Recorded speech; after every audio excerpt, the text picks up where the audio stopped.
Carissimi, al centro della liturgia di questa 14ª domenica del tempo ordinario c'è un invito che molti di noi portano nel cuore come una delle parole più dolci di tutto il Vangelo.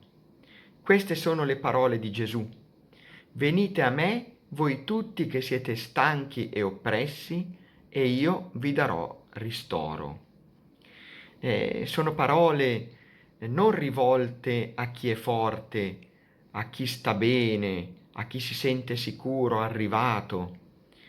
Sono parole rivolte a chi è stanco, a chi sente il peso della vita sulle sue spalle, a chi non ce la fa più. Prima o poi, comunque, ciascuno di noi ci riconosciamo in questa situazione.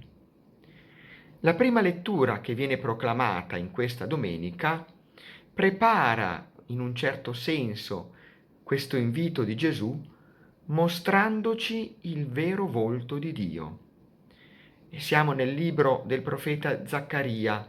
Il profeta annuncia la venuta di un re, ma di un re alquanto sorprendente.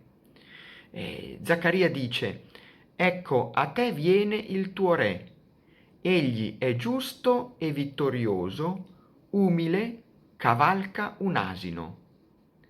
E questo re allora non si presenta come un sovrano armato, col cavallo, pronto alla guerra, ma è un re mite, disarmato, che anzi, dice Zaccaria, annuncerà la pace alle nazioni. È facile per noi riconoscere in questo il ritratto profetico di Gesù, Gesù che è entrato in Gerusalemme proprio così, su un asino. La forza di Dio non schiaccia, la forza di Dio si abbassa. La sua è una regalità che è fatta di mitezza. Il Vangelo, ancora una volta, è la pagina tratta dal Vangelo secondo Matteo, si apre con un canto di gioia di Gesù. Sì, anche Gesù esplode di gioia e lo fa rivolgendosi al Padre e dice: ti rendo lode, Padre, Signore del cielo e della terra, perché hai nascosto queste cose ai sapienti e ai dotti e le hai rivelate ai piccoli.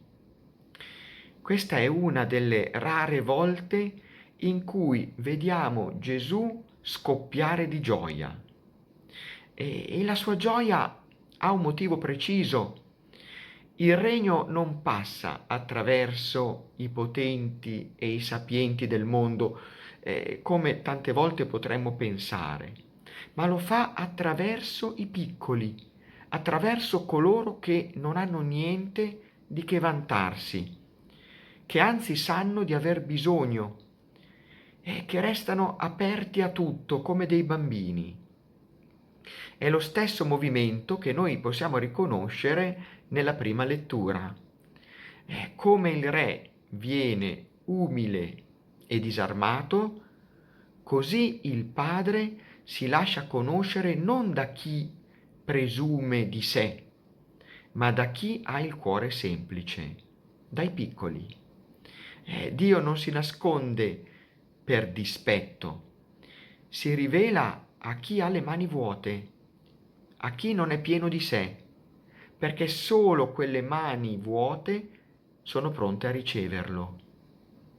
Ed ecco allora l'invito che sta al cuore della pagina del Vangelo. Venite a me, prendete il mio giogo sopra di voi e imparate da me che sono mite e umile di cuore. E c'è qui un'immagine che può sorprenderci. Sì, Gesù promette ristoro, riposo, e subito dopo però parla di un giogo. Il giogo è lo strumento che si poneva sul collo dei buoi per il lavoro nei campi. E come può un giogo dare riposo? La risposta sta in quel piccolo aggettivo. Il mio giogo è dolce, il mio peso è leggero. Sì, Gesù non promette una vita senza pesi, quello nessuno può prometterlo. Promette qualcosa di più vero, cioè di portare il peso insieme a noi. E il gioco, infatti, se ci pensiamo bene, era spesso doppio, cioè fatto per due buoi che si univano sotto lo stesso legno. Ecco, mettersi al suo gioco significa non essere più soli. Non siamo più soli a tirare tutto il peso. La fatica resta, ma cambia di segno, perché è condivisa con lui che è mite e umile di cuore. Non ci toglie la fatica, la salita, ma la percorre al nostro fianco.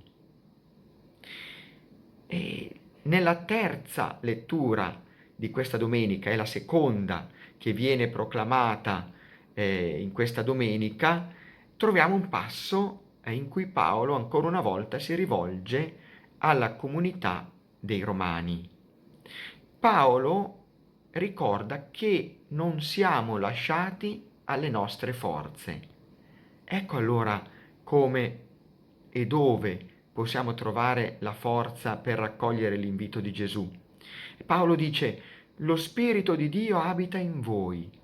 E poi continua: colui che ha risuscitato Cristo dai morti darà la vita anche ai vostri corpi mortali per mezzo del suo Spirito che già abita in voi.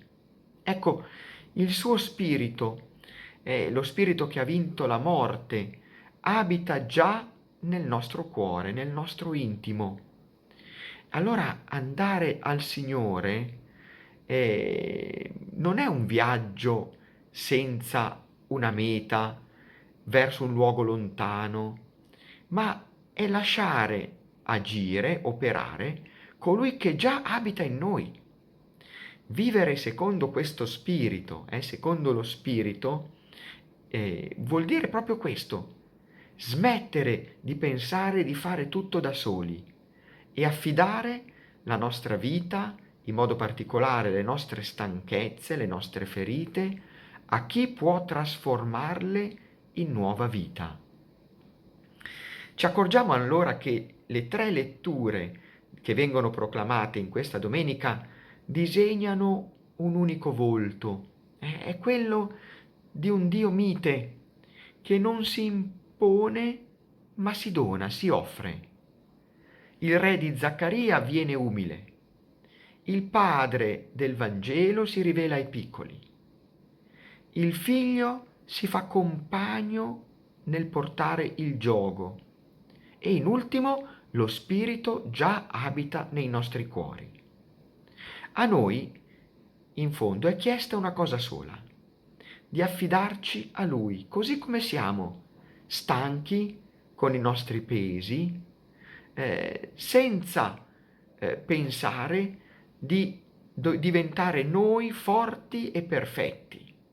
E così come siamo, dobbiamo affidarci a Lui. E allora oggi noi possiamo chiederci quali pesi sto cercando di portare da solo, stringendo i denti, senza condividerli con nessuno. E sono disposto a riconoscermi piccolo come sono, cioè bisognoso, abbastanza da lasciare entrare lo Spirito nel mio cuore, quello Spirito che già mi abita. L'invito resta aperto, dolce, insistente.